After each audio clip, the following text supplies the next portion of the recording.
Welcome to this edition of News Today. Without delay, let's explore the headlines that are shaping the current news landscape. India and Russia signed the protocol on consultations for the next 4 years. Russia and USA agree to continue joint international space station flights until 2025. The Ministry of Mines publishes the draft rules for offshore mineral blocks auction for public consultation. The Reserve Bank of India releases the 2023 list of domestic systemically important banks. The RBI releases the Financial Stability Report 2023. The NGT issues notices to 24 states and 4 union territories over arsenic and fluoride in groundwater. Starting with today's first news, India and Russia signed the protocol on consultations for the next 4 years, that is 2024 to 2028. The protocol will foster progress in the fields of military and economic cooperation, energy trade, connectivity, and people-to-people exchanges. In this backdrop, let's take a closer look at bilateral relations between India and Russia. If we talk about political relations, strategic partnership between both countries was elevated to the level of special and privileged strategic partnership in the year 2010. Further, defense is a key area of cooperation for both countries. Russia is India's top military supplier, accounting for around 45% of India's total defense imports. Cooperation between both countries is guided by the Agreement on the Program for Military Technical Cooperation for 2021 to 2031. Moreover, the inaugural 2+2 dialogue chaired by the defense ministers and foreign ministers of both countries was held in December 2021.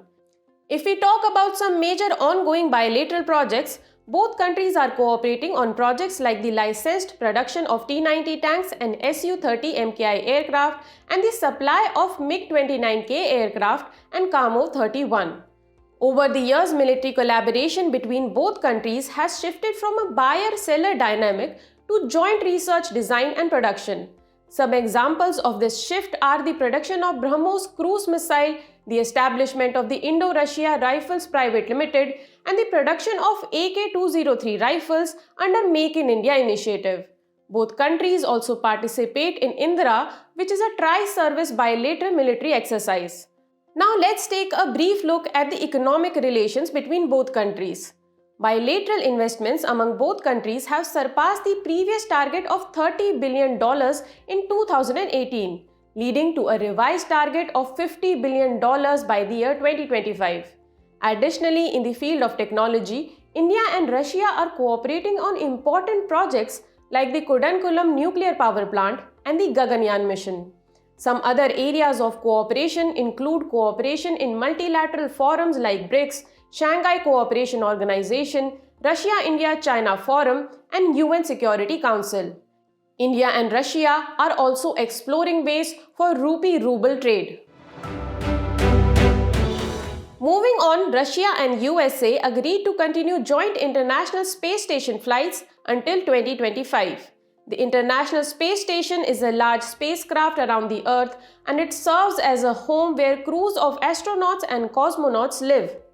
Key partners for the International Space Station are European countries represented by the European Space Agency, United States represented by NASA, Japan represented by JAXA, Canada represented by the Canadian Space Agency, and finally Russia represented by Roscosmos. The space station's first module, named Zarya, was launched in the year 1998. Now let's take a look at some important features of the International Space Station. The space station weighs almost 400 tons and covers an area as big as a football pitch. Interestingly, it would have been impossible to build the space station on Earth and then launch it into space in one go. So the International Space Station was taken into space piece by piece and was gradually built in orbit. This assembly required more than 40 missions. The space station orbits the Earth at an average altitude of approximately 250 miles in every 90 minutes and has a unique science laboratory. The International Space Station is quite significant as it provides a microgravity environment. This environment helps in critical research in the field of fluids, combustion, life support systems, and radiation environment that could not be done anywhere else. It also plays a critical role in human space exploration. Now, before moving on, let's discuss what are India's plan for space stations. India ambitiously aims to set up a Bharatiya Antariksh Station by the year 2035. India's space station project will promote space exposure and will reduce dependence over other countries, leading to geostrategic autonomy. Coming to the next news, the Ministry of Mines published the draft rules for offshore mineral blocks auction for public consultation. The ministry has released 2 draft rules to enforce the Offshore Areas Mineral Development and Regulation Act 2002 or the OAMDR Act, which was amended in 2023. The first is the Offshore Areas Mineral Auction Rules, which outlines provisions related to auctioning production leases. The second is Offshore Areas Existence of Mineral Resources Rules, which establishes norms for exploring minerals and deposits. Coming to the OAMDR Act, it provides for the development and regulation of mineral resources in territorial waters, continental shelf, exclusive economic zones, and other maritime zones of India. Let's briefly discuss the 2023 Amendment Act. It introduced a transparent and non-discretionary auction process as for allocation of operating rights in offshore areas. It establishes an Offshore Areas Mineral Trust to support mining-affected individuals, promote increased exploration, and provide relief in the event of disasters. It provided for a uniform lease period of 50 years and eliminates discretionary renewals. India has been endowed with numerous maritime zone mineral resources, which include the lime mud within the EEZ of Gujarat and Maharashtra coasts, construction-grade sand of the Kerala coasts, heavy mineral placers in the inner shelf and mid-shelf of Odisha, Andhra Pradesh, Kerala, Tamil Nadu and Maharashtra, phosphorite in eastern and western continental margins, and polymetallic ferromanganese nodules and crusts in Andaman Sea and Lakshadweep Sea. In another news, the Reserve Bank of India released the 2023 list of domestic systemically important banks. Let us first understand what are domestic systemically important banks. These are banks that are systemically important due to their size, cross-jurisdictional activities, complexity, and lack of substitute and interconnection. This also means that these banks are too big to fail. If they fail, there would be a significant disruption to the essential services to the banking system and the overall economy. Now the question is, how are they declared and regulated? Their declaration and regulation is based on the Domestic Systemically Important Banks Framework of RBI, which was released in the year 2014. This framework is based on the Basel Committee on Banking Supervision's framework for dealing with domestic systemically important banks. These banks are placed in 5 buckets.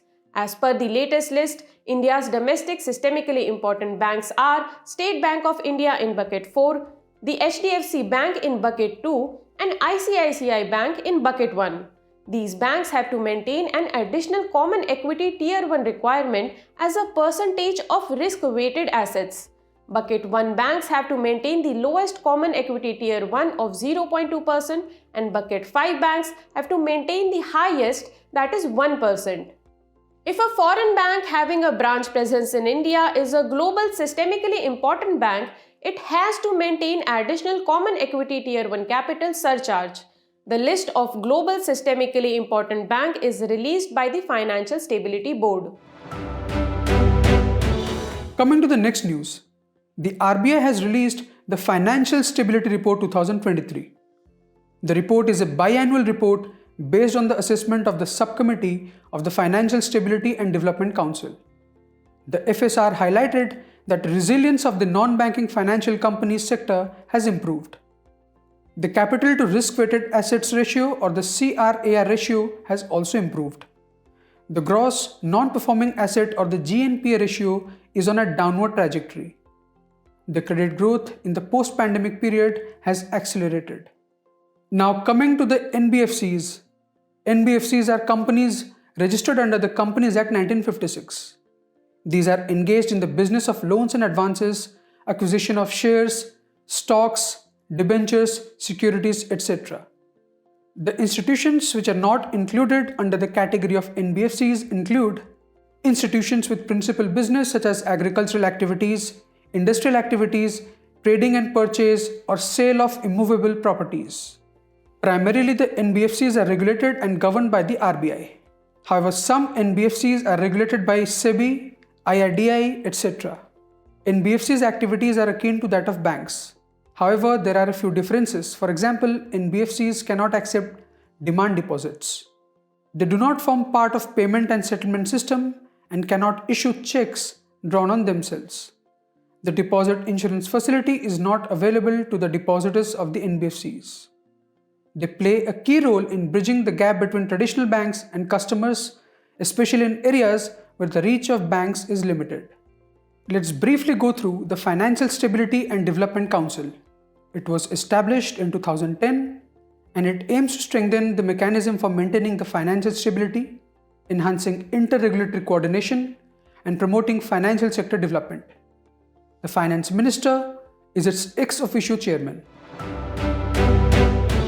Coming to the next news, the NGT has issued notices to 24 states and 4 union territories over arsenic and fluoride in groundwater. The major factors for mineral contaminated groundwater could be categorized as anthropogenic and geogenic.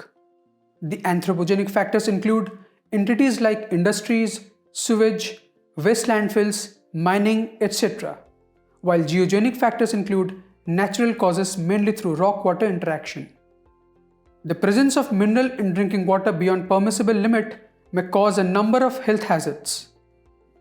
The nitrate can cause methemoglobinemia or blue baby syndrome, in which the ability of blood to carry oxygen is reduced.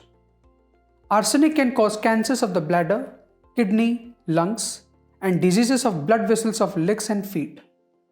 Fluoride can cause dental fluorosis, skeletal fluorosis, arthritis, bone damage, osteoporosis, etc. High iron can cause diabetes, hemochromatosis, or can also damage the liver, pancreas, and heart. Several initiatives have been taken in this regard. The Groundwater Quality Monitoring Program of Central Groundwater Board for occurrence of contaminants such as iron, salinity, and nitrate beyond permissible limits.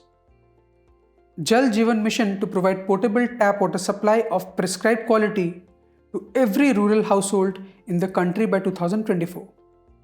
Water Prevention and Control Act 1974 and the Environment Protection Act 1986. Let's throw some light on the regional distribution of mineral groundwater contaminants. First, nitrate. High nitrate concentration has been found in almost all hydrogeological formations of India.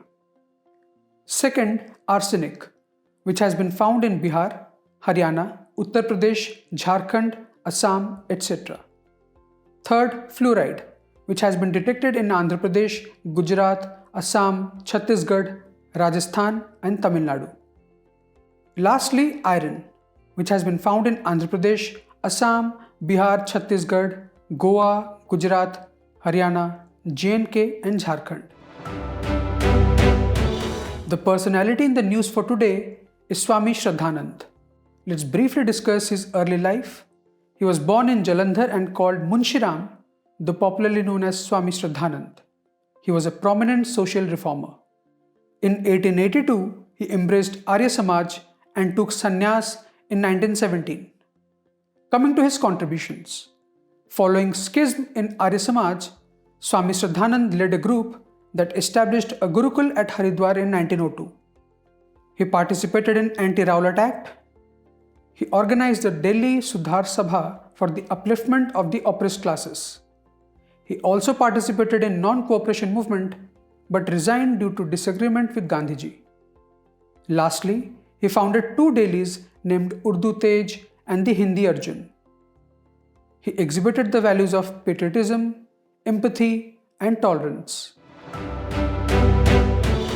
As we conclude today's main news, let's take a look at some quick updates. Government ordered that persons with disabilities should be eligible for reservation in promotions up to the lowest level of Group A post in the central government. Effective from June 30, 2016, this decision follows a Supreme Court ruling in the Rajiv Kumar Gupta vs. Union of India case. Recently, Union Minister for Communications and Information Technology clarified that OTT platform will not be regulated under the Telecommunications Act 2023. Minister also clarified that the Act does not empower either government or service providers to break encryption of messages exchanged via OTT platforms. Central Board of Direct Taxes clarified that provisions for tax deducted at source by e-commerce operators will be applicable to multiple e-commerce operator model frameworks such as Open Network for Digital Commerce or ONDC. Income Tax Act of 1961 mandates e-commerce operators to deduct 1% TDS from total sale amount of goods or services facilitated through their digital platform.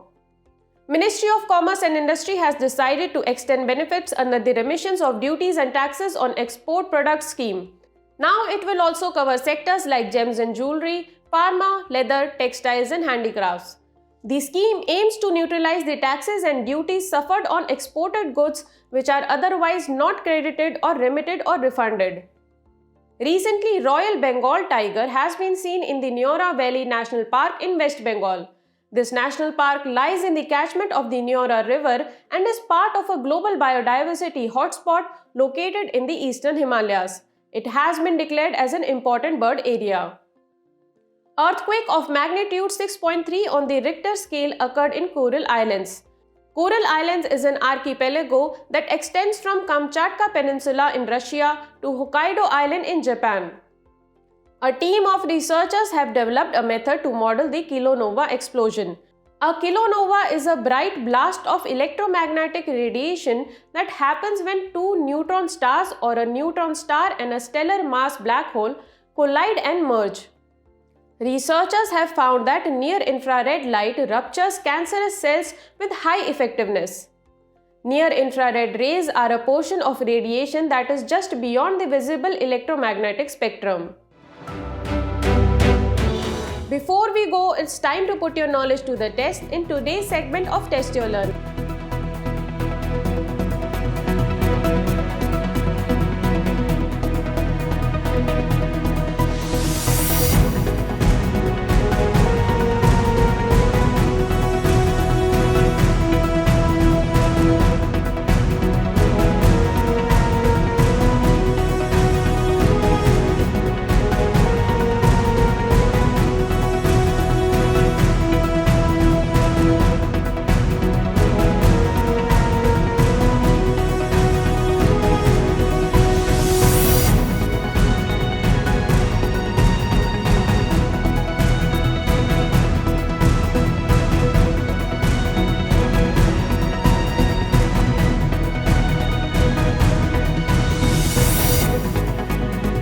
Thank you for joining us. We hope you've enjoyed this edition of News Today.